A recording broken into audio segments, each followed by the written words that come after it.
எல்லாரும் ஒரு விசை முழங்கல் படிட்டு தலைகளை தாழ்த்தி இப்போது நாம் செவிக்கலாம். பரிசுத்தமுள்ள நல்ல தகப்பனே, இந்த வேலைக்கு நன்றி.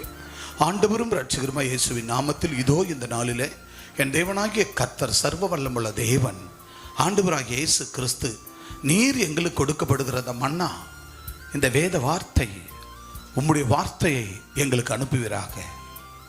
அடியாலை மூடி மறைத்து உம்முடைய பிரசன்னத்தினால், உம்முடைய அபிஷேகத்தினால் அடியாலை ரெவரண்ட் பிஷப் பீஸ் புனிதா செலோத் அவர்களை மூடி மறைத்து அவர்கள் மூலமாக எனக்கும் இங்கே நேரலையில் சபையில் இருக்கிற உம்முடைய ஆத்துமாக்களுக்கும் விசுவாசிகளுக்கும் இணையதள வாயிலாக பார்க்கிற கேட்கிற ஒவ்வொரு மக்களுக்கும் என் தேவனாகிய கர்த்தர் நீர் அடியாளை கொண்டு பேசும், நீர் அடியாளை கொண்டு பேசும், நீர் பேசுங்க ஆண்டவரே, நாங்கள் கேட்கிறோம் இயேசுவின் நாமத்தில் நல்ல பிதாவே, ஆமென். ஹல்லேலூயா, ஹல்லேலூயா, ஹல்லேலூயா, ஆமென். யாவரும் வேதத்துக்குள்ளாக நாம் கடந்து செல்வோம். யாவரும் வேதத்தை எடுத்துக்கொள்வோம். அங்கும் இங்கும் நம்முடைய கண்கள் அலை பாயவே கூடாது. ஸ்கூலுக்கு போனால் பார்ப்பீங்களா? இப்படி பார்ப்பீங்களா? தான் பார்ப்போம். அவங்க சொல்கிற பாடம் என்னன்னு அதை கரெக்டாக கூர்ந்து நம்ம இதயத்தில் அதை பதிச்சு கொள்ளுவோம். அதே போல தான் தேவனுடைய வார்த்தை எங்கேருந்து வருகிறது? பரத்திலிருந்து. அது எப்படி வருகிறது? சுத்தமாக. அவருடைய வார்த்தை எப்படி? அவருடைய வார்த்தை சுத்தமாக பரலோகத்திலிருந்து வருகிறபடியால் அவர் வார்த்தை கேட்க வந்திருக்கிற சிறியோர் முதல் பெரியோர் வரை யாவரும் நம்முடைய கண்கள் அவருடைய வார்த்தையை மட்டுமே கேட்க வேண்டும், பார்க்க வேண்டும். ஆமென், ஹல்லேலூயா. அப்படியாக நம்முடைய கண்களை எங்கேயும் அலைபாயாதபடிக்கு மிக மிக கவனமாக பயபக்தியோடு இங்கே வாழுகிற இடம் எந்த இடம்? யார் வாழ்ந்து கொண்டிருக்கிறது? ஆண்டவராகிய இயேசு கிறிஸ்துனுடைய முழு சரீரம் இங்கே தான் இருக்குது. அவருடைய கண்கள் இங்கே தான் இருக்குது. அவருடைய இருதயம் இங்கே தான் இருக்குது. அப்போ நம்ம யாரை பார்க்க வந்திருக்கிறோம்? போதகர் அம்மாவியா? இல்லவே இல்லை. ஆண்டவராகிய இயேசுவை நம்ம ஆவலோடு ஆசையாக அவருடைய வார்த்தையை காண வந்திருக்கிறோம். வார்த்தை தான் இயேசு, இயேசு தான் வார்த்தை. அவருடைய சாயலில் உருவாக்கப்பட்ட சிருஷ்டிக்கப்பட்ட நம்ம எல்லாரும் யாரை பார்க்க வந்திருக்கிறோம்? தேவனாகிய இயேசுவினுடைய வார்த்தையை கூர்ந்து கவனித்து அதை நம்முடைய இதயத்தில் அபியாசித்து நம்முடைய வாழ்க்கையில் நடைமுறையில் நடக்க வேண்டும். ஹல்லேலூயா, ஹல்லேலூயா, ஹல்லேலூயா. யாரும் வேதத்தை எடுத்துக்கொள்வோம். இன்றைக்கு ஆண்டவர் உங்களோடு கூட பேசுகிற வார்த்தை நம்முடைய கண்கள் அல்ல, சிந்தை அல்ல, நம்முடைய சரீரம் அல்ல, நம்முடைய நாவை பரிசுத்தப்படுத்தி கொள்ள வேண்டும். ஹல்லேலூயா. நம்முடைய நாவை பரிசுத்தப்படுத்தி கொள்ள வேண்டும். வாசிக்க கேட்போம். யாக்கோபு 3 அதிகாரம், யாக்கோபு 3 அதிகாரம் 3, 4, 5 நாம் வாசிக்க கேட்போம். யாக்கோபு 3 அதிகாரம் 3 - 5 வரைக்கும் நாம் வாசிக்க கேட்போம். நம்முடைய நாவை பரிசுத்தப்படுத்தி கொள்ள வேண்டும். பாருங்கள், குதிரைகள் நமக்கு கீழ்ப்படியும்படிக்கு அவைகளின் வாய்களில் கடிவாளம் போட்டு அவைகளுடைய முழு சரீரத்தையும் திருப்பி நடத்துகிறோம் அப்படின்னு எடுத்துங்க. அப்போ ஒரு குதிரைக்கு நம்ம என்ன போடுறோம்? கடிவாளம். அந்த கடிவாளம் போட்டால்தான் அது சரியான வழியிலே, சரியான பாதையிலே அதை ஓட்டுகிறவன், அதை சவாரி செய்கிறவன் அதை கரெக்டான நேரத்துக்கு போக முடியும், அது கொண்டு செல்ல முடியும். ஆனால் அதற்கு அந்த கடிவாளம் போடாவிட்டால் அது எங்கே போவோம்? அது எங்கே போகுது, என்ன செய்து, அது என்ன ஆகும்? அது உயிரை தானே மாட்டிக்கொள்ளும். ஆமென், ஹல்லேலூயா.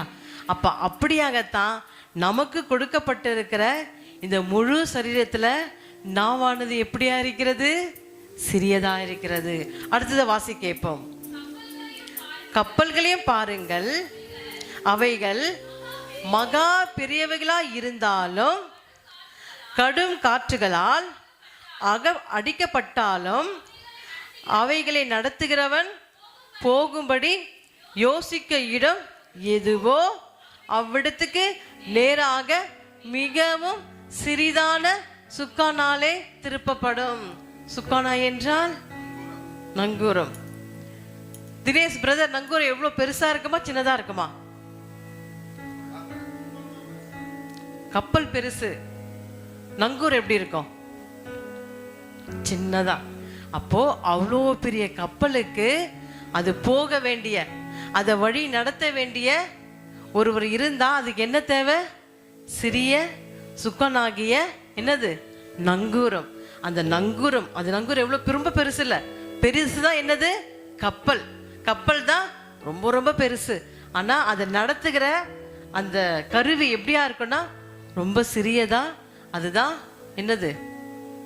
நங்கூரம். ஹல்லேலூயா.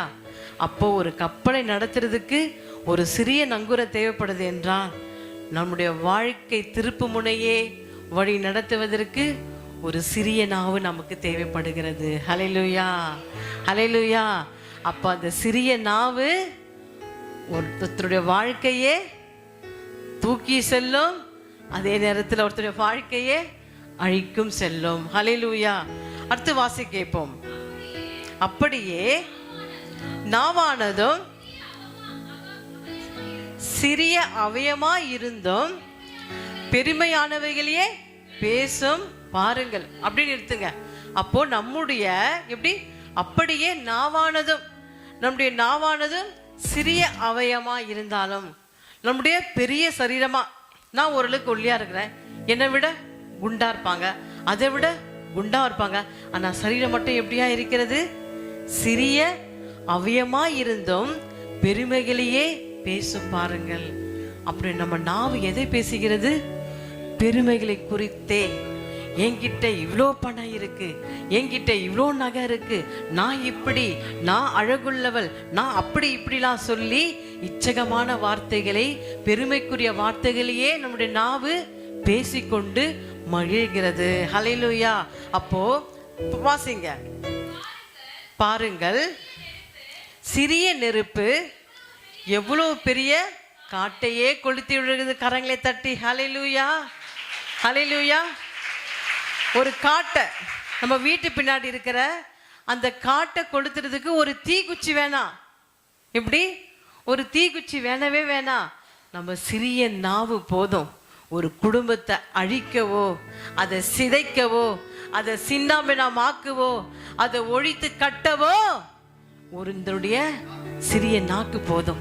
இந்த நாக்கால ஒரு குடும்பத்தையே கொளுத்தி காட்டு போல இருக்கிற கிராமமா இருக்கட்டும், உலகமா இருக்கட்டும், அது திருச்சபை மக்களா இருக்கட்டும், அல்லது குடும்பமா இருக்கட்டும், மக்களா இருக்கட்டும், யாரா இருந்தாலும் இந்த நாவு என்ன செய்யறது? அந்த குடும்பத்தையே கொளுத்தி விடுகிறது. அப்ப நம்ம நாவு எப்படி இருக்க வேண்டும்? அந்த குடும்பத்தை கொளுத்தக்கூடிய நாவாக இருக்க வேண்டுமா, அல்லது அந்த குடும்பத்தை ஆசீர்வாதமா வாழக்கூடிய நாவாக இருக்க வேண்டுமா? ஹல்லேலூயா. அப்போ நம்ம நெருங்கி வந்துட்டோம். வருஷத்தை 2026 இன்னும் 2 வாரத்துக்குள்ளாக நாம் போகிறோம். அப்ப அது போகிறதுக்குள்ளாக நமக்குள்ள இருக்கிற எல்லாவித சிறு சிறு தப்பிதங்கள், சிறு சிறு காரியங்கள், நமக்குள்ள இருக்கிற நம்ம நாவினால் அறிக்கை செய்கிற எல்லாவித கெட்ட காரியங்கள், சுவாபங்கள், எல்லாவித பாவங்கள், எல்லாவித கலகங்கள், எல்லாவித இச்சக பெருமை பேச்சுகளிலிருந்து நம்ம இன்றோடு ஒரு புல் ஸ்டாப் வைக்க வேண்டும். ஹல்லேலூயா, ஹல்லேலூயா. ஆதாம் நாட்களிலே ஆண்டவர் என்னத்தை வைத்தார்? தெரிஞ்சவங்க சொல்ல முடியுமா? ஏதேன் தோட்டத்துல ஆண்டவர் 2 காரியம் வச்சார்ல. என்னது? நன்மை, தீமை. அப்போ ஆண்டவர் அன்றைக்கே, ஏன்னா அவங்களுக்கு நன்மை மாத்திரமே வைத்திருந்தால் அவர்கள் நல்லவர்களா கெட்டவர்களா? அவர்கள் உண்மையா ஆண்டவரை துதிக்கிறார்களா? அவர்கள் உண்மையா ஆண்டவரோடு கூட இசைப்படுகிறார்களா? அல்லது ஆண்டவரை உண்மையோடு கூட தொழுது கொள்ளுகிறார்களா என்பதை அன்றைக்கே ஆண்டவர், அவர்தான் ஞானம். அந்த ஞானம் பரலோகத்திலிருந்து சுத்தமான ஞானம் அவருக்குள் இருந்தபடியால் தான் அன்றைக்கே நன்மை தீமை அறியத்தக்கதான அந்த காரியத்தை கர்த்தர் ஆதாமுக்கும் ஏவாளுக்கு வைத்தார். ஹல்லேலூயா. அந்த நாட்களிலே நன்மை தீமை அறியத்தக்க அந்த காரியத்தை ஆண்டு செய்தார். ஆனா முழு சரீரத்துல நமக்கு ஒரு சிறிய நாவை உண்டாக்கினார். இந்த சிறிய நாவில தான் நம்ம வாழ்வதும் அல்லது நம்ம சாவதும் நம் நாவில் அதிகாரத்தில் உள்ளது. ஹல்லேலூயா, ஹல்லேலூயா. வாசி கேட்போம். இல்ல அடுத்து நான் 5 வாசிங்க. அப்படியே நாவானதும் சிறிய அவயமாயிருந்தும் பெருமையானவைகளை பேசும் பாருங்கள். சிறிய நெருப்பு எவ்வளவு பெரிய காட்டையே கொளுத்தி விடுகிறது. அப்போ நம்ம நாவு அநேக குடும்பமாக இருக்கட்டும், நம்ம போகிற ஸ்கூலாக இருக்கட்டும், அது வேலை ஸ்தலமாக இருந்தாலும் நம்முடைய நாவு என்ன செய்யக்கூடாது? எப்போதும் தவறான வார்த்தைகளை சொல்லி பேசவே கூடாது. ஹல்லேலூயா, ஹல்லேலூயா. அதிலே நான் வாசி கேட்போம். சங்கீதம் எடுத்துக்கொள்ளுங்க. அந்த யாக்கோபை அப்படியே பேனா வச்சு அந்த இடத்துல வச்சுக்கங்க. அந்த அதிகாரம் தான் நம்ம ஃபுல்லாக பார்க்க போகிறோம். சங்கீதம் 12ஆம் அதிகாரம் 3-4 வாசி கேட்போம். சங்கீதம் 12:3-4. இச்சகம் பேசுகிற எல்லா உதடுகளையும் பெருமையிலும் பேசுகிற நாவையும் கர்த்தர் அறுத்து போடுகிறார். நான் சொல்லலைங்க. ஹல்லேலூயா. கரங்களை தட்டி. நான் சொல்லல. நம்முடைய வாழ்க்கையில இச்சகம், தேவையில்லாத மற்றவர்களை குறித்து தேவையில்லாத இச்சகம் பேசுறது, சபையை குறித்து, போதகரை குறித்து, ஊழியத்தை குறித்து, அம்மாவை பத்தி, தகப்பனை பத்தி, மற்றவர்களை குறித்து, நண்பர்களை குறித்து, உறவுகளை குறித்து, இப்படியாக தேவையில்லாத நம் நாவினால செய்கிற அறிக்கை செய்கிற எல்லாவித இச்சகமான வார்த்தைகளை பேசுகிற எல்லா உதடுகளையும், இப்படி எல்லா உதடுகளையும் பெருமைகளையும் பேசுகிற பெருமை தன் அழகை குறித்து, தன் பணத்தை குறித்து, தன் படிப்பை குறித்து, இப்படியாக பெருமையாக பேசுகிற நாவை கர்த்தரே அறுத்து போடுவாராக. ஹல்லேலூயா, ஹல்லேலூயா. நான் அறுக்க போவதல்ல, உன் தாய் தகப்பன் அறுக்க போவதல்ல. யாரு தான் அறுத்து போடுவார்? கர்த்தரே நடு நின்று நியாயம் விசாரிப்பார். ஹல்லேலூயா. நம்ம நாவை அடக்க வேண்டும். நமக்கு நாவு இருக்கு, வாய் இருக்குன்னு என்று சொல்லி தேவையில்லாம வார்த்தையினால அறிக்கை செய்யவே கூடாது. இந்த பேப்பரை நான் சுருட்டிட்டேன், அது மீண்டும் ஒன்று சேர்க்க முடியுமா? இப்ப எப்படி இருக்கு? இந்த பேப்பர் கசிங்க இருக்கா? நல்லா நீட்னஸா இருக்கா? இது மாதிரி இருக்கா? இது மாதிரி இருக்கு, கசங்கி போயிடுச்சு. மீண்டும் அதை ஒட்ட வைக்க முடியாது. அப்படியாகத்தான் நீங்க பேசுகிற ஒவ்வொரு வார்த்தைகளையும் மீண்டும் என்ன ஆகாது? ஒட்ட வைக்க முடியாது. தீயினால் சுட்ட புண் உள்ளாறு மாறாதே, நாவினால் சுட்டவடு. நீ பேசுகிற ஒவ்வொரு வார்த்தையும் சுடுற மாதிரி பேசுவாங்க. அப்படி இதேமே நாவுக்கு என்ன இல்லை? நரம்பு இல்லை, எலும்பு இல்லை. இப்படி நாவுக்கு எலும்பு கிடையாது. ஆனா அநேகர் இன்னைக்கு என்ன செய்யறாங்க? இந்த நாவினால அநேகருடைய இருதயத்தின் எலும்ப உடைக்க பலனா இருக்கிறாங்க. ஹல்லேலூயா. நீங்களே யோசிச்சு பாருங்க. எனக்கு யாரை பத்தியும் தெரியாது, ஆனா அவருக்கு தெரியும். கர்த்தர் நம்ம இறுதி ஆண்டுக்குள்ளாக போகிறபடியால் இந்த வார்த்தையை கர்த்தர் பேச சொன்னார். எல்லாத்துக்கும் அடக்க வேணும். நம்ம பெண் பிள்ளை என்ன செய்வோம்? அடக்கமா வளர்ப்போம். அந்த நாட்களே பழமொழி சொல்லுவாங்க, காதை வளர்த்தா இரவு கம்மல் போட்டு கொண்டு போகலாம், வாயை வளர்க்காதன்னு. அப்படியாக எல்லாம் நம்முடைய வார்த்தைகள் தான், வேதத்தை எடுத்துக்கொண்ட வார்த்தைகள் தான்.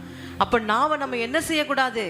தேவையில்லாத இடங்களிலே வார்த்தையை விடவே கூடாது. நம்ம எத்தனோட வாழ்க்கையில இதயத்தை உடைச்சிருப்போம். எலும்பு இல்லாத இந்த நாவினாலே எத்தோட குடும்பத்தை நம்ம உடைச்சி சின்னாபின்ன ஆக்கியிருப்போம். சற்று யோசித்து பாருங்க. நம்முடைய நாவு தான் அடக்க வேணும். இன்னைக்கு அநேக நம்ம அடக்கமா இருக்கிற பெண்களை அடக்கி வளர்க்குறோம். முதலாவது நம்மளுடைய நாவை அடக்க வேண்டும். நீ எதை பாதுகாக்கிறியோ, நீ எதை அடக்கி வைக்கிறியோ, ஆனா உன் சரீரத்துக்குள்ள இருக்கிற இந்த சிறிய நாவை நீ அடக்கி வைக்கும் போது நீ நிச்சயமாகவே போக வேண்டிய பரலோகத்துக்கு போவாய். ஹல்லேலூயா, ஹல்லேலூயா. அந்த வசனத்தை வாசிப்போம். இச்சகம் பேசுகிற எல்லா உதடுகளையும் பெருமைகளையும் பேசுகிற நாவை எல்லாம் வாசிங்க. கர்த்தர் அறுத்து போடுவார். வாசிங்க, கர்த்தர் அறுத்து போடுவார். கர்த்தர் அறுத்து போடுவார் என்றால் நாக்கு மட்டும் இல்ல, தன் உயிரையே ஆண்டவர் அறுத்து போடுவார். மறந்து விடாதீர்கள். ஹல்லேலூயா. எச்சரிப்பின் சத்தத்தை நம்ம கேட்டு என்ன செய்ய வேண்டும்? இல்ல, நீங்க எப்படி வேணா பேசுங்க, வருஷங்கள் போகட்டும், வாரங்கள் போகட்டும், மாதங்கள் போகட்டும், நாட்கள் போகட்டும், அதை பத்தி எனக்கு கவலை இல்லை. நான் பேசுவேன். நான் மற்ற குடும்பத்தை உடைக்கிற மாதிரி என் நாவால பேசுவேன். அந்த குடும்பத்தை அழிக்கிற மாதிரி நான் பேசுவேன். அந்த குடும்பத்தை பிரிக்கிற மாதிரி நான் பேசுவேன். என்னால இருக்க முடியாது. என் சுவாபம் மாறாது. பேசுறது, கலகம் செய்யறது, அந்த குடும்பத்தை கெடுக்காது என் வேலை. நான் அதுல இருந்து மாற மாட்டேன் என்று சொன்னால் எனக்கும் அதுக்கும் எந்த சம்பந்தம் இல்லை. சொல்லுவது கர்த்தருடைய வார்த்தையே, அதிகாரப்பூர்வமாய் அவருடைய பரிசுத்தமான வார்த்தையை உண்மையாய் விதைக்கிறோம். அந்த விதையை நீ பெற்று நல்ல விதையில விதைத்தாய். அவருடைய வருகையில அத்திப்பழம் வேணுமா, மாதுளை வேணுமா, இல்ல என்ன பழம் வேணும் என்ற கனிகளை நீ பெற்றுக்கொள்வாய். இல்ல, நான் பெற்றுக்கொள்ள மாட்டேன், நான் எப்படி, நான் விதைக்கவும் மாட்டேன், அறுக்கவும் மாட்டேன், நான் இப்படிதான் இருப்பேன், என் சுவாபம் மாறவே மாறாது என்று இருந்துரு என்று சொன்னால் கர்த்தர் நிச்சயமாகவே உங்க வாழ்க்கையை அறுத்து போடுவார். ஹல்லேலூயா, ஹல்லேலூயா. அப்ப நம்ம என்ன செய்ய வேண்டும்? மனம் திரும்ப வேண்டும். இதுவரைக்கும் பேசியிருக்கலாம். நம்ம நாவினாலே அநேக குடும்பத்தை அழித்திருக்கலாம். நம்ம நாவினாலே சபைக்கு விரோதமாய் பேசியிருக்கலாம். நம்ம நாவினாலே அக்கம் பக்கத்தோடு நம்ம விரோதமாய் பேசியிருக்கலாம். அதிலிருந்து நம்ம என்ன செய்ய வேண்டும்? இன்றைக்கு, இந்த பொழுதே, இந்த நிமிஷமே நீ மனம் திரும்பினால் கர்த்தர் உன்னை சேர்த்துக் கொள்வார். கரங்களை தட்டி ஹல்லேலூயா, ஹல்லேலூயா. சொல்லுவது எங்க வேலை. அதை எடுத்து அந்த விதையை விதைத்து அந்த அறுவடையிலே நீயும் உன் குடும்பம் சாப்பிட்டு என்று சொன்னால் நிச்சயமாகவே நீங்கள் ஆசீர்வாதமான வாழ்க்கை வாழ்வீர்கள். ஹல்லேலூயா, ஹல்லேலூயா. அதிலே நாம் வாசிக்க இப்போ சங்கீதம் 73:8-9. 73:8-9. அவர்கள் சீர்கெட்டு போய் அகந்தியாய் கொடுமையாய் பேசுகிறார்கள், இருமாப்பாய் பேசுகிறார்கள். பார்த்தீங்களா அவங்க எப்படியா பேசுறாங்களா? அவர்கள் சீர்கெட்டு போய், சீர்கெட்டு போனவர்கள் தேவையில்லாததை பேசுவார்கள், அகந்தியா பேசுவாங்க, பெருமையா பேசுவாங்க, அந்த குடும்பம் அழிக்கிற மாதிரி, அந்த இதயம் உடைக்கிற மாதிரி பேசுவாங்க, கொடுமையை பேசுகிறார்கள், இருமாப்பா பேசுகிறார்கள். அடுத்த வசனம், தங்கள் வாய் வானம் மட்டும் எட்டி பேசுகிறார்கள், அவர்கள் நாவு பூமி எங்கும் உலாவுகிறது. பாத்தீங்களா? நம்முடைய கெட்டையான வார்த்தைகள், இச்சகமான வார்த்தைகள், பெருமையான வார்த்தைகள், இருமாப்பான வார்த்தைகள், அகந்தியான வார்த்தைகள் வானம் எட்டு மட்டும் உலகமெங்கும் பரவுகிற போல பேசுகிறோம். நம்ம அப்படி பேசணும் என்று சொன்னால் யாருடைய வார்த்தையை பேச வேண்டும்? கர்த்தருடைய வார்த்தை மட்டுமே. உலகமெங்கும் அவர் செய்த அற்புதங்கள், அவர் செய்த புண்ணியங்கள், அதை மாத்திரம் தான் நம்ம பேச வேண்டுமே தவிர தேவையில்லாம அகந்தையான காரியங்கள், வல்கரான காரியங்கள், கெட்டையான வார்த்தைகள், இதை எல்லாவற்றையும் நம்ம என்ன செய்ய வேண்டும்? விடுதலையாக்கப்பட வேண்டும். ஹல்லேலூயா, ஹல்லேலூயா. கர்த்தர் நம்முடைய நாவை பரிசுத்தப்படுத்தி கொள்ள வேண்டும். எந்த அளவுக்கு நம்மளால் நம்முடைய நாவை பரிசுத்தப்படுத்தி கொள்ள வேண்டுமோ, முடியுமோ, அந்த அளவுக்கு தேவனுடைய வார்த்தையால பரிசுத்தப்படுத்தி கொள்ள வேண்டுமே தவிர தேவையில்லாத வார்த்தைகள், இருமாப்பான வார்த்தைகள், அகந்தியான வார்த்தையிலிருந்து நம்ம என்ன செய்ய வேண்டும்? விடுதலை பெற வேண்டும். ஹல்லேலூயா. முதல் காரியம் நாம் பார்க்க போகிறோம். நல்ல நாவு ஆசீர்வாதத்தின் கருவி. நம்முடைய ஒவ்வொருத்தருடைய நல்ல நாவு ஆசீர்வாதத்தின் கருவி. வாசிக்க கேட்போம். யாக்கோபு 3:6-8 வசனத்தை வாசிக்க கேட்போம். நாவும் நெருப்புதான், அது அநீதி நிறைந்த உலகம். நம்முடைய அவைகளில் நாவானது முழு சரீரத்தையும் கரைபடுத்தி ஆயில் சக்கரத்தையும் கொளுத்தி விடுகிறதாயும் நரக அக்னியினால் கொளுத்தப்படுகிறதாயும் இருக்கிறது. அப்படின்னு எடுத்துங்க. பாத்தீங்களா? மீண்டும் ஜென்ஸ் ஒரு வாசிங்க. நாவு பாருங்க, என்னது? நம்முடைய நாவு நெருப்பு. தீக்குச்சி வேணாங்க. குடும்பத்தை கொளுத்தவோ, காட்டை கொளுத்தவோ நெருப்பு வேண்டாம். நம்முடைய இந்த சிறிய நாவு போதும். நாவு நெருப்பு தான், அது அநீதி நிறைந்த உலகம். இந்த உலகத்திலேயே வாடுகிற அநீதி நிறைந்த எது என்றால் நம்முடைய நாவு தான். நம்முடைய அவயங்களில் நாவானது முழு சரீரத்தையும் கரைப்படுத்தி, பாத்தீங்களா? இந்த முழு சரீரம் ஒரு சிறிய நாவு எப்படி கரைப்படுத்துது? ஆமென். கரைப்படுத்தி ஆயில் சக்கரத்தை என்றால் நம்ம வாழுகிற 80, 90, 100 வாழுகிற ஆயுசின் சக்கரத்தையே ஒளித்தி விடுகிறதாயும். பாத்தீங்களா? அப்ப யாரு கொளுத்துறது? நானா நீங்களா? நம்முடைய நாவு தான் நம்முடைய ஆயுசு நாட்களையே கொளுத்தி போட்டு விடுகிறது. கர்த்தருக்குள் வாழாதபடி, கர்த்தருடைய சத்தியத்தை பேசாதபடி, ஆலயத்துக்கு வராதபடி, குறை குறை குற்றம் கலகம் என்று இதையே நம்ம பேசிக்கொண்டு நம்ம என்ன செய்கிறோம்? நம்முடைய ஆயுசு நாட்களையே அந்த சக்கரத்தை நம்ம என்ன செய்கிறோம்? கொளுத்தி விடுகிறோம். ஹல்லேலூயா. கொளுத்தி விடுறதாயும் நரகம் என்றால் அக்கினி, பாதாளம், பாதாளமாகிய நரக அக்கினினாலே கொளுத்தப்படுவதாயும் இருக்கிறது. ஹல்லேலூயா. கரங்களை தட்டி ஆமென். அப்போ நம்ம நல்ல நாவோடு வாழ்ந்தால் பரலோகம் செல்ல முடியும். இல்லைன்னா கடைசி வரைக்கும் கோலு, பெருமை, அகந்தை, குற்றம், குறைகள் இதையே நம்ம ஒவ்வொருத்தரும் பேசிக்கொண்டு இருந்தால் நம்ம எங்கே தான் செல்ல முடியும்? நரக அக்னினாலே கொளுத்தப்படுவீர்கள். ஹல்லேலூயா. நல்லா வாழ்வதும் உன் நாவின் அடக்கத்தில் உள்ளது, அல்லது நரக அக்னியில் போவதும் உன் நாவில் உள்ளது. ஹல்லேலூயா. அடுத்து வாசி கேட்போம். சகல விதமான மிருகங்கள், பறவைகள், ஊரும் பிராணிகள், நீர்வாழும் ஜந்துக்கள் ஆகிய இவைகளின் சுவாபம் மனுஷ சுவாபத்தால் அடக்கப்பட்டதும் உண்டு. இப்ப நம்ம வீட்டில் டாமி இருந்தா கூட என்ன சொல்லும்? டாமி அங்க போய் உட்காருமானா கரெக்டா உட்காரும். காக்கா போன்னா அது போயிடும். மிருகங்கள் கூட நம்ம சொல்றத கேட்கும், ஆனா நம்ம சொல்ற நாவே கேட்க முடியாது. ஹல்லேலூயா. நம்முடைய நாவை எந்த மனுஷனாலும் அடக்கவே முடியாது. ஹல்லேலூயா. நம்முடைய நாவை யாரு தான் அடக்க முடியும்? பரிசுத்த வல்லமையினாலும், பரிசுத்த அபிஷேகத்தினாலும், பரிசுத்தமாகிய வேத பட்டயத்தினாலும், வசனத்தினாலும் மட்டுமே தான் நம்முடைய நாவை அடக்க முடியுமே தவிர, பரிசுத்தமாக்க முடியுமே தவிர எந்த மனுஷனாலும் நாவை அடக்க முடியவே முடியாது. ஏனென்றால் இந்த நாவு முழு சரீரத்தையும் கரைப்படுத்தக்கூடிய நாவு. கரைப்படுத்துவது மாத்திரமல்ல, நம்முடைய சரீரத்தையே கொளுத்தி நரக அக்னினாலே தள்ளப்படுகிற நாவா இருக்கிறது. ஹல்லேலூயா. அப்ப இந்த நாவை நம்ம என்ன செய்ய வேண்டும்? தேவனுடைய வார்த்தையினால பரிசுத்தப்படுத்த வேண்டும். சோப்பு போட்டாலும் அது சுத்தமாகாது, சர்ப்பு போட்டாலும் அது வெண்மையாகாது. எப்படி? அது எக்ஸலோ இல்ல கம்போர்ட்டோ எது போட்டாலும் நம்முடைய நாவு சுத்தமாகாது. நம்முடைய நாவு எதனால சுத்தமாக்கப்படும், பரிசுத்தமாக்கப்படும்? தேவனுடைய வார்த்தை, வார்த்தை, வார்த்தை. கரங்களை தட்டி ஹல்லேலூயா, ஹல்லேலூயா. தேவ வார்த்தை உனக்குள் இல்லாவிட்டால், உன் இருதயத்துக்குள் இல்லாவிட்டால், நீ தேவ வார்த்தையை படிக்காவிட்டால், நீ தேவ வார்த்தையை தேடாவிட்டால், உன் முழு சரீரத்தை கரைப்படுத்தி அது உன்னை கொளுத்தி விடும். ஆமென். ஹல்லேலூயா, ஹல்லேலூயா.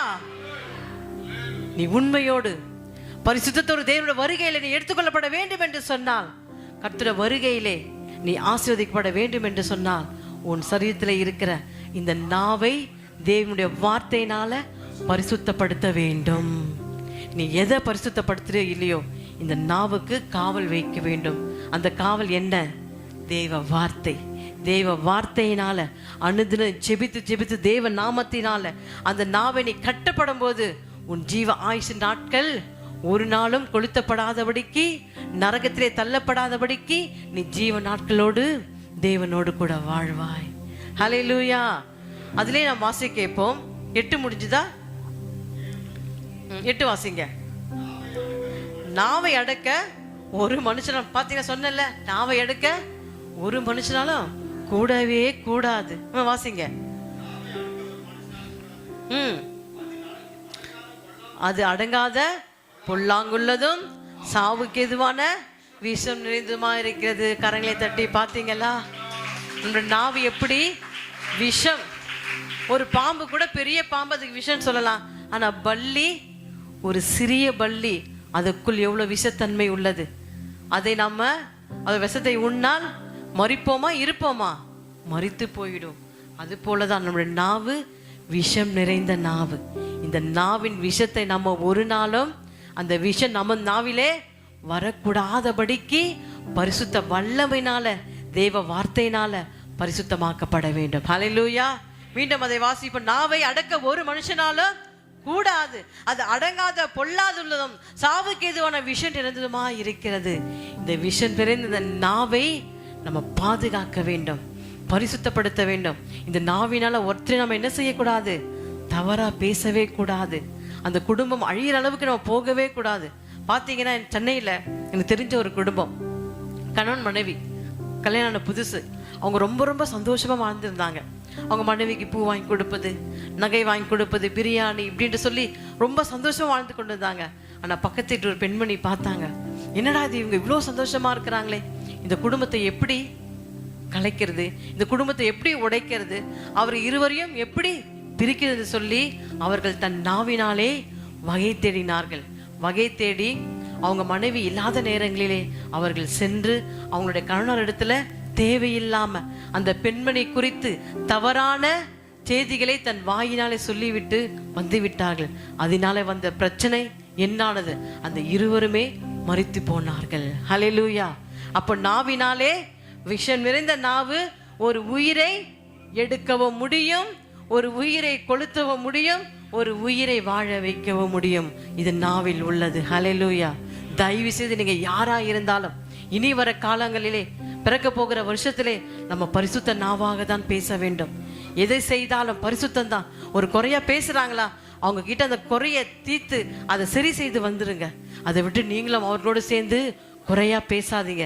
சபையை குறித்தோ அல்லது ஊழியத்தை குறித்தோ அல்லது போதகரை குறித்தோ அல்லது உங்க நண்பரை குறித்தோ இல்லை உங்க தாய் தகப்பனை குறித்தோ யாரை குறித்து பேசினாலும் தயவு செய்து இடம் கொடுக்காதிருங்கள். ஏனென்றால் இந்த நாவு விஷம் நிறைந்த நாவு. இந்த நாவினால் நீ பேசினால் நாளுக்கு நாள் ஆண்டு சொல்ல, நீ சாவுக்கு ஏது ஒன்று உன்னை குடித்தாலும் அது உன்னை சேதப்படுத்தாது. அந்த நாவினாலே நீ பேச பேச தேவையில்லாத வார்த்தைகள், அகந்தையான வார்த்தைகள், குடும்பத்தை கெடுக்கிற வார்த்தைகள், குடும்பத்தை உடைக்கிற வார்த்தைகள், இப்படியாக நீ பேசிக்கொண்டிருந்தால் விஷம் நாளுக்கு நாள் உன் உடம்பில் ஏறி ஒரு நாள் மரணம் நிச்சயம். யாராலும் பிரிக்க முடியாது. கர்த்தரை கைவிட்டு விடுவார். ஹல்லேலூயா. மிக கவனமாக இருந்து நம்ம நாவினால அறிக்கை செய்கிற ஒவ்வொரு வார்த்தையும் குணப்படுத்துற வார்த்தையாக, ஆறுதல் படுத்துற வார்த்தையாக, காயப்பட்ட உள்ளங்களை உங்க நாவினால நீங்க குணப்படுத்த வேண்டும். எந்த வார்த்தையினால? இயேசு கிறிஸ்துவின் வார்த்தையினால. ஏனென்றால் எந்த மனுஷன் நாவை அடக்க முடியவே முடியாது. அது தேவ சத்தியத்தினால மட்டும்தான் அடக்க முடியுமே தவிர வேற ஒன்றினால் நடக்காது. ஆமென், ஆமென், ஹல்லேலூயா. அடுத்து வாசிக்க இப்போ நீதிமொழிகள் 16ஆம் அதிகாரம் 27-28. கிண்டி விடுகிறான், எரிகிற அக்கினி போன்றது. பேலியானின் மகள் என்றால் பிசாசு பிடித்தவர்கள், பிசாசின் மகன். பேலியானின் மகன் கிண்டி விடுகிறான், எரிகிற அக்னி போன்றது அவன் உதடுகளில் இருக்கிறது. அப்ப நம்ம உதடுல என்ன இருக்குது? பிசாசு கரெக்டா வருகிறான். யாரு பேசுறாங்க? குறையே சில பேர் பேசி கொண்டு இருப்பாங்க, புலம்பிக்கொண்டே இருப்பாங்க. குறை குறை, கலகம் கலகம் என்று அவர்களை எப்படி யூதாசை பிசாசு கரெக்டாக கண்டறிந்தானோ அதே போல நம்ம என்ன செய்வான்? அவன் கரெக்டா கண்டறிந்து யாரெல்லாம் அப்படியாக பேசுகிறார்களோ அவருடைய கிண்டி விடுகிறது மாத்திரமல்ல, எரிகிற அக்கினி போன்ற அவன் உதடுகளில் இருக்கிறது. அடுத்த வசனம் 27:8. மாறுபாடு உள்ளவன் சண்டையை கிளப்பி விடுகிறான், கோல் சொல்லுகிறவன் பிராணன் சிநேகிதரையும் பிரித்து விடுகிறான். நமக்குள் கோல் இருக்குமானால் நம்ம கூட இருக்கிற தாயும் தகப்பனும் நண்பர்களும் சொந்தங்களும் பந்தங்களும் எல்லாம் நம்மளை விட்டு ஒரு நாள் போய் விடுவார்கள். எதனாலே? நம்முடைய நாவின் நிமித்தமாக, நம் நாவில் பேசுகிற வார்த்தை நிமித்தமாக. அப்படி நம் நாவை எதை அறிக்கை பண்ண வேண்டும்? கர்த்தருடைய வார்த்தையை மாத்திரம். ஆசீர்வாதமான வார்த்தை நீ அறிக்கை செய்யும் போது நம்மோடு கூட எல்லாரும் இருப்பார்கள். அவர்களோடு கூட நம்ம ஒன்று சேர்ந்து சாத்தானை மிதிப்போம், தேசத்தை சுகந்தரிப்போம், பரலோகம் செல்லுவோம். ஹல்லேலூயா. கரங்களை தட்டி ஹல்லேலூயா. அதிலே நாம் வாசி கேட்போம். நீதிமொழிகள் 13:3. நீதிமொழிகள் 13:3. தன் வாயை காக்கிறவன், அப்படியே நிறுத்துங்க. பிராணன் என்றால் ஜீவன். நம்முடைய பிராணன் என்றால் ஜீவன். அப்போ நம்ம வாயை எந்த அளவுக்கு, எந்த நிமிஷத்துக்கு, எந்த நாட்களுக்கு, நம்ம எந்த வாழ்க்கைக்காக நம்ம வாழ்ந்து கொண்டிருக்கிறோமோ, அப்ப நம்ம நாவாகிய வாயை காக்கிறவன் தன் பிராணனை காக்கிறான். தன் ஜீவனை, தன் ஜீவன் நாட்களை, ஆயுசு நாட்களை காக்குவது மாத்திரமல்ல, தன் உதடுகளை விரிவாய் திறக்கிறவனோ கலக்கம் அடைவான். நம்ம தேவையில்லாத இடங்களிலே நம்முடைய வாயை திறக்கவே கூடாது. தேவையில்லாத இடங்கள், சண்டை நடக்குதா ஒதுங்கிருங்க, பிரச்சனை நடக்குதா ஒதுங்கிருங்க. தேவையில்லாம நீங்க வாயை கொடுத்து விரிவாய் திறந்து நீங்க கலக்கம் அடைந்து உங்க பிராணனை நீயே மாட்டிக்கொள்ளாதே. ஹல்லேலூயா. உன் உதடுகளை நீ காத்து கொண்டால், உன் வாயை நீ காத்து கொண்டால், உன் பிராணனாகிய உன் ஜீவன் நாட்களை காத்து கொள்வாய், ஜீவன் நாட்களை அதிகரித்துக் கொள்வாய். கரங்களை தட்டி ஹல்லேலூயா. ஹல்லேலூயா. உன் ஜீவன் நாட்களை அதிகரிக்க வேண்டும் என்றால், நீ சுக வாழ வேண்டும் என்று சொன்னால், உன் வாயை தயவு செய்து எங்கேயோ திறக்காத. துதிக்க மட்டும் திற, ஜெபிக்க மட்டும் நாவை திற, வேதத்தை வாசிக்க மட்டும் திற. தேவையில்லாத இடங்கள்ல தேவையில்லாத விஷயங்களை பேசாத. நமக்கு வேண்டாம். பாகாலுக்கும் நமக்கு சம்பந்தம் உண்டா? இல்ல. நம்ம வெளிச்சத்துல வாழுறாங்க. இருளான வாழ்க்கிற மக்களை உன் நாவின் நிமித்தமாக ஆண்டு செய்த அற்புதங்களையும் புண்ணியங்களையும் சொல்லி அவர்களை அழைத்து வருவதற்காக மட்டுமே உன் நாவு திறக்கப்பட வேண்டுமே தவிர வேற ஒன்றுக்கும் திறக்க கூடாது. அது கெட்ட விஷயங்கள், கோள்கள், கலகங்கள், குடும்பத்தை கெடுக்கிற எந்த காரியமாக இருந்தாலும் அதற்கு நீ ஒரு நாளும் ஒரு காலம் உன் நாவுக்கு இடம் கொடுக்க கூடாது. மிக மிக கவனமா ஜாக்கிரதையா இருந்து அழிந்து கொண்டிருக்கிற ஆத்துமாக்களை கொண்டு வந்து சேர்ப்பதை தவிர வேற ஒன்றுக்கும் உன் நாவுக்கு இடம் கிடையாது. ஹல்லேலூயா. ஹல்லேலூயா. அதிலே வாசிக்க இப்ப மத்திய 12ஆம் அதிகாரம் 36-37. மனுஷர் பேசும் வீணான வார்த்தைகள் யாவையும் குறித்து நியாய தீர்ப்பு நாளிலே கணக்கு ஒப்பிக்க வேண்டும் என்று உங்களுக்கு சொல்கிறேன். ஹல்லேலூயா. கரங்களை தட்டி நம்ம தேவையில்லாத விஷயம் மூக்கத்து நுழைப்பது, தேவையில்லாத காரியங்களை போய் பேசிக்கொண்டு நம்ம நாவினால தேவையில்லாத கெட்ட வார்த்தைகளும் அதுவும் இதுமாக பேசிக்கொண்டு எல்லா வார்த்தைக்கும் ஒரு புல் ஸ்டிப் இதோடு வைக்க வேண்டும்.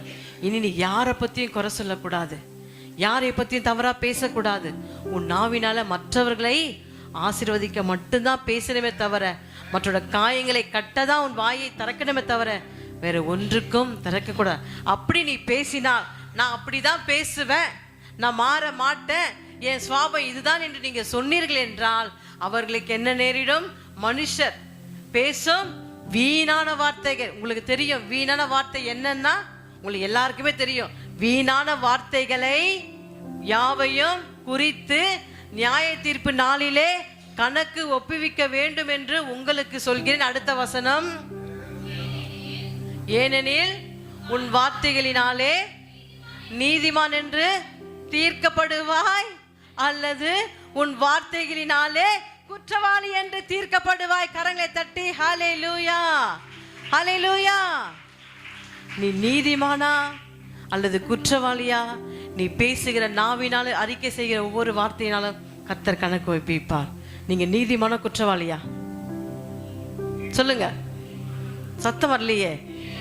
நீதிமான் 1க்கு 7 முறை விழுந்தாலும் அவன் எழுந்திருப்பான். அப்ப நீங்க நீதிமானா இருக்க வேண்டும் என்று சொன்னால் உன் நாவை தேவனுடைய வார்த்தையினால பரிசுத்தப்படுத்திக் கொள்ள வேண்டும். தேவையில்லாத இடங்களிலே தேவையில்லாத விஷயத்துல நீங்க என்ன செய்யக்கூடாது? வீணான வார்த்தைகளை விடவே கூடாது, பேசக்கூடாது. அப்படி பேசினால் கடைசி நாட்கள் நியாய தீர்ப்பிலே கணக்கு ஒப்புவிக்கப்படும். நீ நரகம் போக வேண்டுமா? நரகமாகி அக்னிக்குள்ள நீ தள்ளப்பட வேண்டுமா? பரலோகமாகி நீ முன்னேறி செல்ல வேண்டுமா என்று உங்கள் கரத்தில் தான் உள்ளது. ஹல்லேலூயா. ஒவ்வொருத்தரும் நீங்க தான் யோசித்து பார்க்க வேண்டும். இதுவரைக்கும் நம்ம பேசியிருக்கலாம், பேசி மகிழ்ந்திருக்கலாம், பேசி இச்சகம் பேசி மகிழ்ந்திருக்கலாம். அதையெல்லாம் விட்டுருங்க, போகட்டும். இந்த வருஷத்தோடு முடிந்து போகட்டும். இனி வர வருஷத்துல பரிசுத்தமான வாழ்க்கை வாழ்வோம். அவனோட வருகையிலே பரலோகம் போகும்படியாக, அழிந்து கொண்டிருக்கிற ஆத்துமாக்களை பரலோகம் செல்லும்படியாக அவனுடைய கிரீடத்தை நீ பெற்றுக்கொள்ள வேண்டும் என்று சொன்னால் நீ நல்ல வார்த்தைகளை மட்டும்தான் பேச வேண்டும். அப்படி வீணான வார்த்தைகளை பேசுவீர் என்று சொன்னால் நிச்சயமாகவே குற்றவாளி என்று தீர்க்கப்பட்டு நீ நரகத்துக்கு தள்ளப்படுவாய். நீ நரகத்துக்கு போக வேண்டுமா அல்லது பரலோக போக வேண்டுமா என்றது நீங்களே நிர்ணயித்துக் கொள்ளுங்கள். ஹல்லேலூயா, ஹல்லேலூயா. முதல் காரியம் என்ன பார்த்தோம்? நல்ல நாவு ஆசீர்வாதத்தின் கருவி. உன் நாவு எப்படியா இருக்க வேண்டும்? நீயும் ஆசீர்வாதமாய் பேசி உன் குடும்பம் ஆசீர்வதிக்கப்பட வேண்டும். இந்த நாவாகப்பட்டது.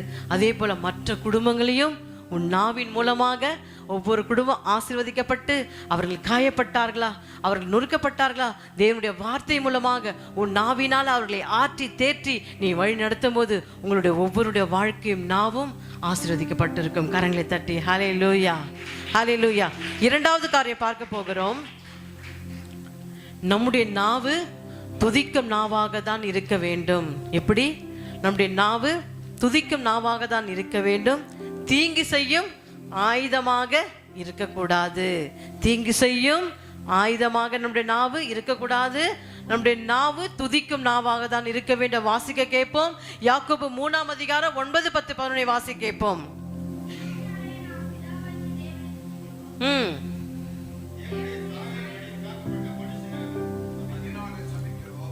இருங்க, முதலிருந்து வாசிங்க 9. அதனாலே நம் பிதாவாகிய தேவனை துதிக்கிறோம், தேவனுடைய சாயலின்படி உண்டாக்கப்பட்ட மனுஷரை அதனாலே சபிக்கிறோம். அப்படின்னு அடுத்து வாசிக்கலாம்.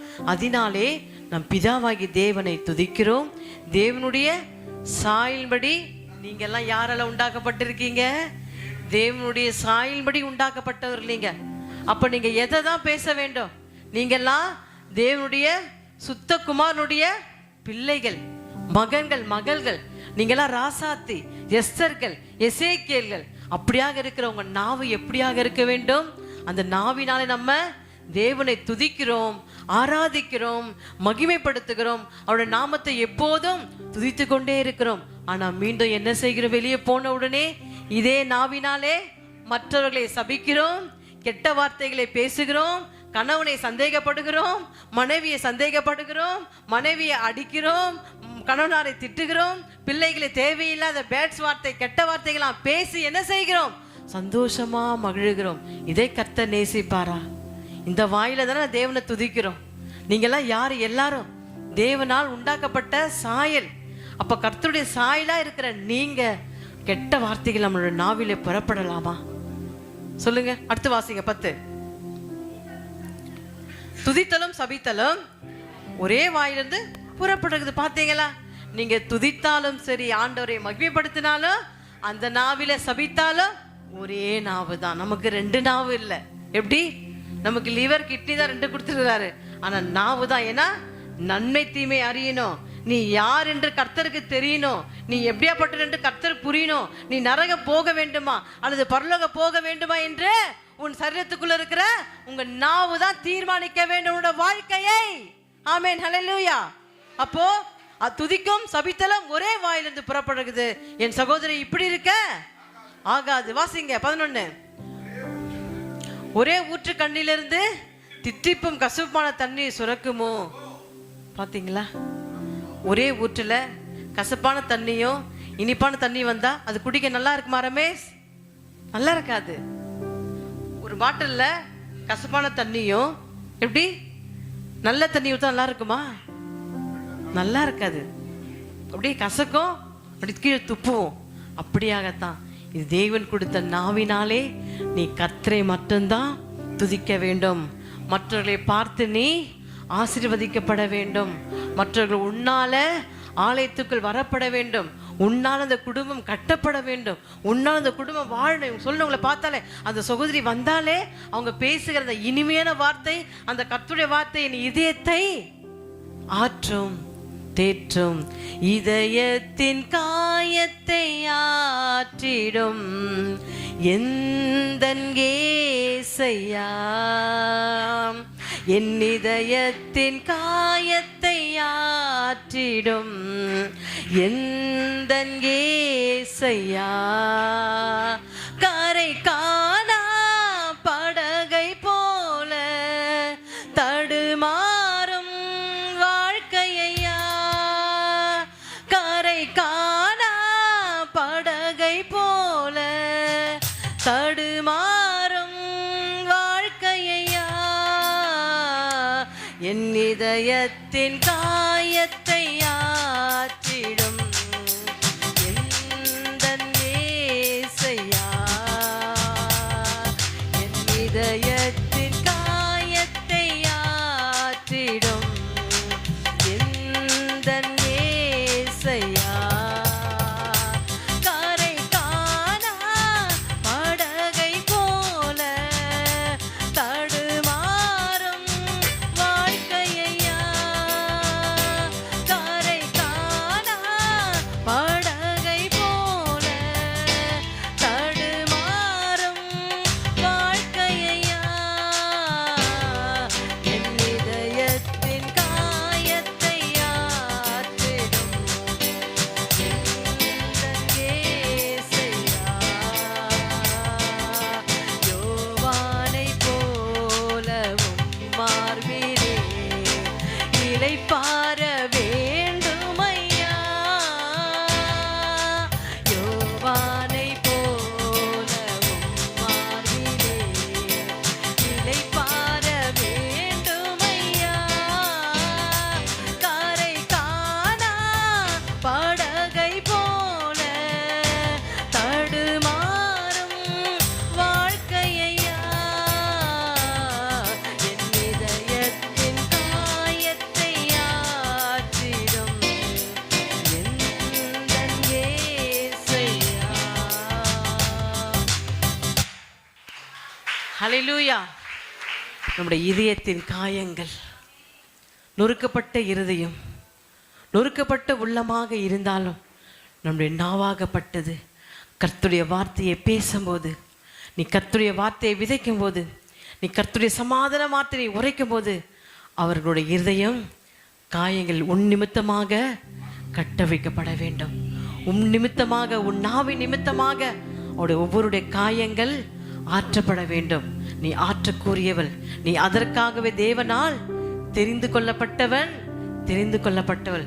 இதோ வந்தோம், இதோ கிறிஸ்துவை ஏற்றுக்கொண்டோம், இதோ ஞானஸ்நானம் எடுத்தோம் போனோம் என்று அப்படி இல்லாதபடிக்கு அழிந்து கொண்டிருக்கிற உங்களை போல வாலிப பிள்ளைகள், தங்கைகள் இப்படியாக வாழ்ந்து கொண்டு இதயத்தை நொறுக்கி காயப்பட்டிருக்கிற அவர்களை உன் நாவின் நிமித்தமாக அவனுடைய வார்த்தையை சொல்லி அவர்களை ஆற்றி தேர்த்து நீ கொண்டு வர போகும்போது உனக்காக வைத்தப்பட்டிருக்கிற அந்த நித்திய கிரீடம், அந்த நீதியின் கிரீடம், அந்த வாடாத கிரீடத்தை நீ பெற்றுக்கொள்வாய். கரங்களை தட்டி ஹல்லேலூயா, ஹல்லேலூயா. வாசிக்க எப்போ முடிஞ்சுதா? ஒரே ஊற்றிலிருந்து தித்திப்பும் கசப்புமான தண்ணீர் சுரக்குமோ அப்படியாக நம்முடைய இதயத்திலிருந்து, நம்முடைய நாவிலிருந்து தித்திப்பான ஆணுடைய சுகமான வார்த்தை மாத்திரமே சுரக்கப்பட வேண்டும். அவர்கள் உங்கள் நிமித்தமாக ஆசீர்வதிக்கப்பட வேண்டும். வாசி கேட்போம். மத்தேயு 7ஆம் அதிகாரம் 16-20.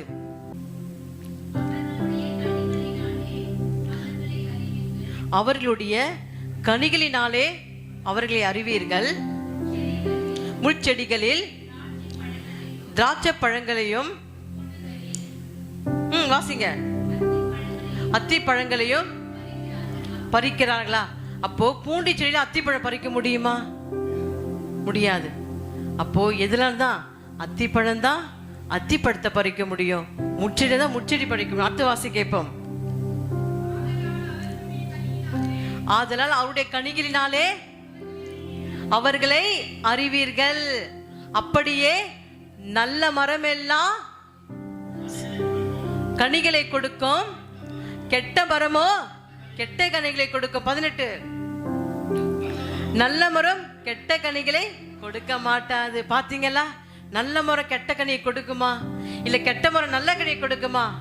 கெட்ட மரம் கெட்டதை தான் கொடுக்கும், நல்ல மரம் நல்லது தான் கொடுக்கும். அப்போ நல்ல மரம் கெட்ட கனிகளை கொடுக்க மாட்டாது, கெட்ட மரம் நல்ல கனிகளை கொடுக்க மாட்டாது. அடுத்தது 19. நல்ல கனி கொடாத மரமெல்லாம் வெட்டுண்டு அக்கினியிலே போடப்படும். நல்ல கனி கொடுத்த மரம் எல்லாம் வெட்டுண்டு அக்கினியிலே போடப்படும். அடுத்தது 20. ஆதலால் அவருடைய கனிகளினாலே அவர்களே அடிவீர்கள். ஹல்லேலூயா. அப்போ உங்க நாவின் நிமித்தமாக தான் கர்த்தர் உங்களுடைய வாழ்க்கையில நீ என்ன கனியாக இருக்கிறாய்? நீ சாந்த கனியா இருக்கிறாயா? நீ அன்பு கனியா இருக்கிறாயா? நீ திராட்சை செடியை கொடுக்கிறாயா, அல்லது அத்திப்பழம் கொடுக்கிறாயா, அல்லது கசப்பான முட்செடியான பழங்களை கொடுக்கிறாயா என்பதை அது உங்ககிட்ட தான் இருக்கு. ஹல்லேலூயா. நல்ல மரம் கெட்ட கனி கொடுக்காது, கெட்ட கனி நல்ல மரம் கொடுக்காது. அப்ப நீங்களாம் என்ன கனியை கொடுக்க வேண்டும்? நல்ல கனிகள். கனிகள் நிறைந்த நாவின் வார்த்தையை நீ சொன்னால்தான். நீ எதை விதைக்கிறாயோ, நீ கண்ணீரோடு விதைக்கிறவன் கம்பீரத்தோடு அறுப்பான். நீ எதை விதைக்கிறாயோ அதையே அவருடைய வருகையில பெற்றுக்கொள். ஆண்டு சொல்லிட்டார்ல, நன்மை செய்கிறவர்கள் இன்னும் நன்மை செய்யட்டும், தீமை செய்கிறவர்கள் இன்னும் தீமையை செய்யட்டும், இன்னும் அநியாயம் செய்யட்டும், என்னுடைய பலன் என்னோட வருகையிலே கூட வருகிறது. அப்படியாக நம்முடைய நாவு நன்மையானதை மாத்திரம் புசிக்க வேண்டும், நன்மையானதை மாத்திரம் பேச வேண்டும், நன்மையானதை மாத்திரமே செய்ய வேண்டும், நன்மையானதை மாத்திரமே பார்க்க வேண்டும். தேவையில்லாத உலக பிரமாணங்களை, காரியங்களை குறித்து, சினிமாக்களை குறித்து, கெட்ட வார்த்தைகளை குறித்து இப்படியாக பேசி ஃப்ரெண்டுகளோடு நண்பர்களோடு பேசி மகிழாதபடிக்கு மிக மிக மிக கவனமா இருந்து நீ நல்ல கனி மரம், நீ நல்ல ஆப்பிள் மரம், நீ நல்ல திராட்சை மரம், நீ நல்ல மாதுளை மரமா இருந்து உன் குடும்பத்தை கட்டி வாசனை. எப்படி திராட்சை பூ பூத்துது, வாசம் பெருகுது. அத்தி மரம் காய் காய்த்து வாசம் வந்தது, திராட்சை செடி பூ பூத்து வாசம் பெருகுது. அப்படியாக நீ திராட்சை செடியாக, திராட்சை மரமாக, அத்தி மரமாக பூ பூத்து காய் காய்த்து உன் குடும்பத்திலும் சரி, அழிந்து கொண்டிருக்க அந்த ஆத்துமாக்களை உன்னோடு கூட சேர்த்து அவர்களுக்கு உன் நிமித்தமாக அவர் வச்சுட்டு போனேன் என்று சொன்னால் நிச்சயமாகவே பரலோகத்துல அவரோடு கூட நீ உட்காரப்படுவாய். ஹல்லேலூயா. கரங்களை தட்டி, இந்த வாழ்க்கை நமக்கு ஒரு வாழ்க்கை அல்ல, பரலோகமாய் இருக்கிற அங்க இருக்கு நமக்காக வைடூரியம், எப்படி சுகந்த வாசனை, இன்னும் நிறைய கற்கள் சொல்லிக்கொண்டே போகலாம், வெளிப்படத்துல இருக்கு. அந்த கற்கள் நிறைந்த வாழ்க்கை நீ வாழ வேண்டும் என்று சொன்னால் உன் நாவை அடக்க வேண்டும். உன் நாவின் நிமித்தமாக கர்த்தரை மாத்திரம் துதிக்க வேண்டும், கர்த்தருக்கே ஆராதனை செய்ய வேண்டும். அவருடைய வேதத்தை அனுதினம் நீ வாசித்து சொன்னல, ஒருவனும் தன் நாவை அடக்க முடியாது. தேவனுடைய வார்த்தையால மட்டும்தான் அடக்க முடியாது, வேற ஒன்றும் கிடையாது. ஆமென். ஹல்லேலூயா. ஹல்லேலூயா. அடுத்ததாக நாம் பார்க்க போகிற 3வது காரியம், ஞானமுள்ள நாவு சமாதானத்தை விதைக்கும் நாவு. ஞானமுள்ள நாவு சமாதானத்தை விதைக்கும் நாவு. வாசி கேட்போம். யாக்கோபு 3:13-18.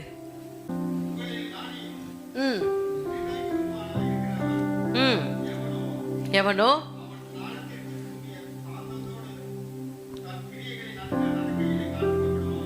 ஆமென். மீண்டும் வாசிப்போம் 13 உங்களில் ஞானியும் விவேகியுமாய் இருக்கிறவன் எவனோ அவன் ஞானத்துக்குரிய சாந்தத்தோட தன் கிரியைகளை நல்ல நடக்கையினாலே காண்பிக்கப்படுவான். உனக்குள்ள சாந்தம், அன்பு, சமாதானம், நீடிய பொறுமை, தயவு, நற்குணம், விசுவாசம், இச்சையடக்கம், இந்த 9 கனிகள் நிறைந்த வாழ்க்கை நீ வாழும்போது கர்த்தரே அவருடைய ஞானத்தை பரலோகத்திலிருந்து உங்களுக்கு ஒவ்வொருத்தருக்கும் அனுப்புவார். ஹல்லேலூயா. மீண்டும் 13 வாசி கேட்போம். உங்களில் ஞானியும் வேகமாய் இருக்கிறவன் எவனோ அவன் ஞானத்துக்குரிய சாந்தத்தோட தன் கிரியைகளை நல்ல நடக்கையினாலே காண்பிக்க கடவான். சாந்தத்தோட நீ சாந்தத்தோட உன் நாவினால பேசும்போது, சாந்தத்தோட நாவினா அறிக்கை செய்யும் போது அந்த கர்த்தர் அதை பார்த்து அவரே அறிக்கை செய்வார். அடுத்தது வசனம், உங்கள் இருதயத்திலே கசப்பான வைராக்கியத்தையும் விரோதத்தையும் வைத்தீர்களானால் நீங்கள் பெருமை பாராட்டாதிருங்கள், சத்தியத்துக்கு விரோதமாய் பொய் சொல்லாமலும் இருங்கள். ஹல்லேலூயா. நம்முடைய இருதயம் சுத்தமாக்கப்பட வேண்டும், நம்முடைய இருதயம் சாந்தமாக்கப்பட வேண்டும். நம்ம இதயத்தை எத்தனை இருக்க வேண்டும்? அந்த 9 கனிகள் நிறைந்த அந்த வாழ்க்கை வாழும்போது இதயத்தின் நிமித்தமாக உன் நாவிலே நல்ல வார்த்தைகள் வரும்போது அந்த வார்த்தையை கொண்டு கர்த்தர் உங்களை பல மடங்காய் ஆசீர்வதிப்பார். ஹல்லேலூயா. அடுத்த வசனம், இப்படிப்பட்ட ஞானம் பரலோகத்திலிருந்து இறங்கி வருகிற ஞானமால். கரங்களை தட்டி ஹல்லேலூயா. அந்த ஞானம் எங்கிருந்து வருகிறது? இப்படிப்பட்ட ஞானம் பரத்திலிருந்து இறங்கி வருகிற ஞானமாய் இராமல் லௌகீக சம்பந்தமான ஜென்ம சுவாபத்துக்குரியதும் மேய்த்தனத்துக்கு அடுத்ததுமா இருக்கிறது. 16 வைராக்கியமும் விரோதமும் எங்கே உண்டு, அங்க கலகமும் சகல நுஸ்துக்களும் உண்டு. பாத்தீங்களா, நமக்குள்ள வைராக்கியம், விரோதம், குரோதம், இச்சகம், கலகம், குறை இதெல்லாம் இருந்தா அந்த இடத்துல நிச்சயமாகவே பிசாசு வந்து உங்க வாழ்க்கையை அவன் ஆளுகை செய்வான். எவனை கெச்சிக்கலாமோ எவனை விழுங்கலாமோ என்று பிசாசு நம்மை வகை தேடி சுற்றி திரிந்து கொண்டிருக்கிறான். அவனுக்கு நம்முடைய நாவை இடம் கொடுக்காதபடிக்கு, தேவையில்லாத காரியங்கள், குறைகள், குற்றங்கள், வைராக்கியங்கள் இதை அத்தனையும் பேசாதபடிக்கு அதை எல்லாம் சாம்பலோடு கூண்டோடு எரித்து சாம்பலாக்கி போட்டு விட்டு கர்த்தருடைய வார்த்தைகளை நிலைத்து நிற்கும் போது, அடுத்த வசனம், பரத்திலிருந்து வருகிற ஞானமோ முதலாவது சுத்தம் உள்ளதாயும். பாத்தீங்களா, சுத்தம் உள்ளதா எங்க இருந்து வருகிறது? பரலோகத்தை உண்டாக்கின அவர்கிட்ட இருந்தே நமக்கு சுத்த ஞானம் வருகிறது. சுத்தமாயும் பின்பு சமாதானமும் சாந்தமும் இணக்கம் உள்ளதாயும் இரக்கத்தாலும் நற்கிரிகையினாலும் நிறைந்ததுமாய் பச்சைப்பாதம் இல்லாததுமாய் மாயமற்றதுமாய் இருக்குது. கரங்களை தட்டி, தேவன் கிட்ட யாருக்கு பச்சைப்பாதம் இல்லை, எல்லாம் ஒண்ணுதான். நீதி அவருக்கு எல்லாம் ஒண்ணுதான். நீயும் நானும் எல்லாருக்கும் ஒண்ணுதான். ஆனா வேற நீ எப்படி ஜெபிக்கிற, நீ எப்படி விசுவாசமா இருக்கிற, அதுலதான் அவர் வேறு பிரிப்பார். அவருக்கு எல்லாரும் ஒண்ணுதான். ஒரே நீதி, ஒரே நியாயம். பச்சைப்பாதம் அவர்கிட்ட கிடையவே கிடையாது. நீயா இருந்தாலும் நானா இருந்தாலும் அவர்கிட்ட பச்சைப்பாதம் ஒரு நாள் ஒரு காலம் இருக்கவே இருக்காது. நற்கிரிகையினாலும் நிறைந்ததுமாய் பச்சைப்பாதம் இல்லாததுமாயும் மாயமற்றதுமாய் இருக்குது. அப்போ ஒரு ஒன்றே ஒன்றுதான் பிரிப்பார். எது? நீ நல்லா ஜெபிக்கிறியா, நீ ஞானமா உன் வாயினாலே என்னை அறிக்கை செய்கிறாயா, அழிந்து கொண்டிருக்கிற ஆத்துமாக்களுக்கு என்னை பற்றி நாவின் நிமித்தமா சொல்லுகிறாயா, இதைதான் கர்த்தர் உங்களை கூர்ந்து பார்ப்பார். ஹல்லேலூயா. இது நம்ம என்ன செய்ய வேண்டும்? மிக மிக கவனமா இருந்து என்ன பேசுறோம் என்ன பேசக்கூடாது என்று நமக்கு ஞானம் யாருக்கிட்ட கேட்க வேண்டும்? கர்த்தர்கிட்ட ஞானத்தை கேட்பது மாத்திரமல்ல, நீ வேதத்தை எந்த அளவுக்கு வாசித்து செபிக்கிறாயோ உனக்கு ஞானம் வந்து கொண்டே இருக்கும். நான் என்னை குறித்து பெருமையெல்லாம் சொல்ல வேண்டியதல்ல. ஞானம் இல்லாமல் இருந்தேன் ஒரு காலத்துல. ஆனா கர்த்தருடைய வேதத்தை கரைச்சி குடிக்கும் போது, அவர் என் பேச்சு மூச்சா மாறும் போது, நானா ஞானமா பேசணும் எனக்கே ஆச்சரியமாகுது. ஒவ்வொரு விஷயத்திலும் போதகரை எதை செய்தாலும் எதை பண்ணாலும் நான் ஞானமா இதை செய்யுங்க அதை செய்யுங்க சொல்லும் போது, இது நானா பேச எனக்கே தெரியல. அப்ப எங்கிருந்து வருகிற ஞானம்? பரலோகத்திலிருந்து சுத்தமான பச்சைப்பாதம் இல்லாம நீதியான ஞானம் வர வேண்டும். அப்போ உனக்கு நீதியான சுத்தமான ஞானம் வேணும் என்று சொன்னால் நீ வேதத்தை கரைச்சி குடிக்க வேண்டும். பல மணி நேரம் முட்டியை போட வேண்டும். நீ ஜெபிக்க வேண்டும். யாரெல்லாம் அதிகமாக ஜெபிக்கிறீங்களோ, யாரெல்லாம் வேதத்தை அதிகமாக வாசிக்கிறீங்களோ, யாரெல்லாம் ஆண்டவர் குறித்து அதிகமாக சொல்லுகிறீங்களோ அவர்களுக்கு நிச்சயமாகவே ஞானத்தின் சுத்தமான ஞானம் வரும். பணத்தால பொருளான ஞானத்தை வாங்கவே முடியாது. ஹல்லேலூயா. ஆபிரகாம் லிங்கன் அவர் படிக்காதவர், ஆனா அமெரிக்கா தேசத்துக்கே அவர் அதிபதியான எதனால் நிமித்தமாக? வேதத்தை படித்ததுனால, ஜெபித்ததுனால. நீங்களும் வேதத்தை படிங்க, நல்லா வாசிங்க, நல்லா ஜெபிங்க, நல்லா ஊழியம் செய்யுங்க. கர்த்தருக்காக உங்க வாழ்க்கையை விட்டு கொடுங்க.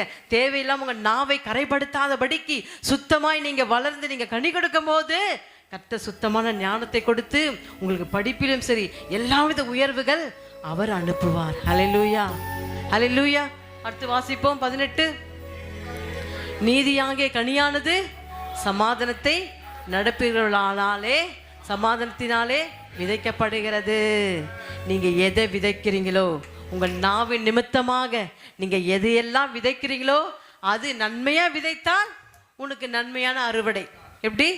நன்மையா விதைத்தால் நன்மையான அறுவடை, சமாதானம், சந்தோஷம், நீடிப்பு எல்லாம் வரும். நீ தீமையானதை விதைத்தால் உனக்கு தீமையானது வந்து சீக்கிரம் பரலோகம் போக முடியாது, சீக்கிரமாக நரகம் தான் போகும். ஏன்னா இந்த நாவு முழு நம்முடைய சரீரத்தையே கொளுத்தி விடுகிற நாவா இருக்கு. நம்ம நாவை நிச்சயமாகவே அடக்க வேண்டும். ஆமே. நல்ல கனி கொடா மரங்கள் எல்லாம் வெட்டுண்டு அக்கினியில் போடப்படும். நல்ல கனி கொடா மரங்கள் எல்லாம் வெட்டுண்டு அக்கினியில் போடப்படும். நல்ல கனி கொடா மரங்கள் எல்லாம் வெட்டுண்டு அக்கினியில் போடப்படும். நல்ல கனி கொடா மரங்கள் எல்லாம் வெட்டுண்டு அக்கினியில் போடப்படும். சொல்லுங்க. ராஜா வருகிறா ஆயத்தமாவோம், இயேசு வருகிறா எதிர்கொண்டு செல்லுவோம். நம்ம ராஜா வருகிறா ஆயத்தமாவோம், இயேசு வருகிறா எதிர்கொண்டு செல்லுவோம். பள்ளங்கள் எல்லாம் நிரம்பிட வேண்டும், மலைகள் குன்றுகள் தகர்த்திட வேண்டும். தோளானவை நேராகணும், சமமானவை சமமாகணும். கரங்களை தட்டி ஹல்லேலூயா, ஹல்லேலூயா. அப்ப நம்முடைய நாவு எப்படியா இருக்க வேண்டும்? நல்லவை மாத்திரம் விதைக்க வேண்டும், நல்லதை மாத்திரம் பேச வேண்டும். கர்த்தருடைய வார்த்தை எப்போதும் பேசப்படும் போது கர்த்தருடைய சுத்தமான ஞானம் இங்க இருக்கிற ஒவ்வொருக்கும் கொடுப்பது மாத்திரமல்ல, நிச்சயமாகவே அவரோடு கூட ஆசீர்வாதமான வாழ்க்கை நம்ம வாழ போகிறோம். ஆமென், ஹல்லேலூயா. கடைசியாக 1 பேதுரு 3:10 வாசி கேட்போம். 1 பேதுரு 3:10. ஜீவனை விரும்பி பொல்லாப்புக்கு தன் நாவை கபடத்துக்கும் தன் உதடுகளையும் விலக்கி காத்து. ஹல்லேலூயா. மீண்டும் வாசிங்க. ஜீவனை விரும்பி நல்ல நாட்களை காண வேண்டும் என்கிறவன். நல்லா அப்படி நிறுத்துங்க. உங்களுக்கு ஜீவனை விரும்பி இந்த ஜீவன் வாழத்தான் நம்ம கர்த்தரை ஏற்றுக்கொண்டோம். நம்ம ஜீவனை மீட்டுதான் அவர் நமக்காக உயிரை கொடுத்தார். அப்ப அந்த ஜீவனை நம்ம தேவையில்லாம நம்ம நாவை நிமித்தமாக தேவையில்லாத வார்த்தைகளை பேசி நம்ம ஜீவனை நம்ம கெட்டு போகாதபடிக்கு நம்ம என்ன செய்ய வேண்டும்? ஜீவனை ஒவ்வொருத்தருக்கும் விரும்பினால் தட்டி ஹல்லேலூயா. அப்போ உங்க நாவையும் உங்க வாயும் எல்லாவித பொல்லாப்புக்கு நீங்க விலத்தி காப்பீன் என்று சொன்னால் உங்கள் ஜீவன் அநேக நாட்கள் நீடிக்கப்படும். கரங்களை தட்டி மீண்டும் ஒரு விசை. அடுத்த வசனம் 11. பொல்லாப்பை விட்டு நீங்கி நன்மை செய்து சமாதானத்தை தேடி அதையே பின்தொடர் கடவார்கள். கரங்களை தட்டி ஹல்லேலூயா, ஹல்லேலூயா. பொல்லாப்பை விட்டு நீங்கி நன்மை செய்து சமாதானத்தை தேடி அதை பின்தொடர் கடவான். சொல்லியாச்சு. உங்களுக்கு நல்ல வழி எது, கெட்ட வழி எது, கெட்ட முறை எது, நல்ல முறை எது, நன்மை எது, தீமை எது என்று கர்த்தருடைய வார்த்தை நிமித்தமாக நீங்க எப்படி பேசணும், நீங்க எப்படி வாழணும், உங்க ஜீவ நாட்கள் அநேக ஆண்டுகளுக்கு வாழ வேண்டும் என்று சொன்னால் எதை நீங்க விட்டு விலக வேண்டும் என்று வசனத்தின் நிமித்தமாக உங்களுக்கு நாங்கள் அழகாக கற்றுக் கொடுத்தோம். அதை நீங்கள் பின்தொடருங்கள், ஆசீர்வதிங்கள். வீட்டில் போய் வாசிங்க. நீதிமொழிகள் 18:21. நீதிமொழிகள் 18:21. முதல் காரியம் என்ன பார்த்தோம்? என்ன டாபிக் இன்னைக்கு நம்ம பார்த்தது? பரிசுத்தப்படுத்திக் கொள்ள வேண்டும். முதல் காரியம் நல்ல நாவு ஆசீர்வாதத்தின் கருவி. இரண்டாவது ஞானமுள்ள நாவு. நம்முடைய நாவு துதிக்கும் நாவு தீங்கு செய்யும் ஆயுதமாய் இருக்கக்கூடாது. மூன்றாவது ஞானமுள்ள நாவு சமாதானத்தை கொடுக்கும். ஒரு தேன் அந்த பூவை போய் உறிஞ்சா அதுல இருந்து தேன் வரும். அதுக்கும் சுகம், அந்த பூவுக்கும் சுகம். அப்போ ஈ என்ன செய்யும்? குப்பைகளிலும் பேடான காரியத்தை தான் போகும். அப்ப நீ ஈயா இருக்க விரும்புறியா? தேனை போல மற்றவர்களுக்கு சுகம் கொடுக்கிற வாழ்க்கையா விரும்புறியா? நீ தேனா ஈயா? தேனெல்லாம் கரங்கத்தியா அலையில சொல்லுவோம். ஹல்லேலூயா. நீங்க தேனாக நல் மருந்தாகிய சுவை கொடுக்கிற தேனை போல மதுரத்திலும் தேனானது நம்முடைய தேவனுடைய வார்த்தை. இந்த வார்த்தையை நீ தேனை போல உன் நாவின் நிமித்தமாக மற்றவர்களுக்கு நீ ஆற்றும் போது, தேற்றும் போது, சொல்லும் போது உன் வாழ்க்கை சமாதானமாய் செல்லும். அதே நீ பின்தொடர்ந்து போ. கர்த்தர் உங்களையும் உங்கள் குடும்பத்தையும் கர்த்தர் ஆசீர்வதிப்பாராக. ஆமென், ஆமென்.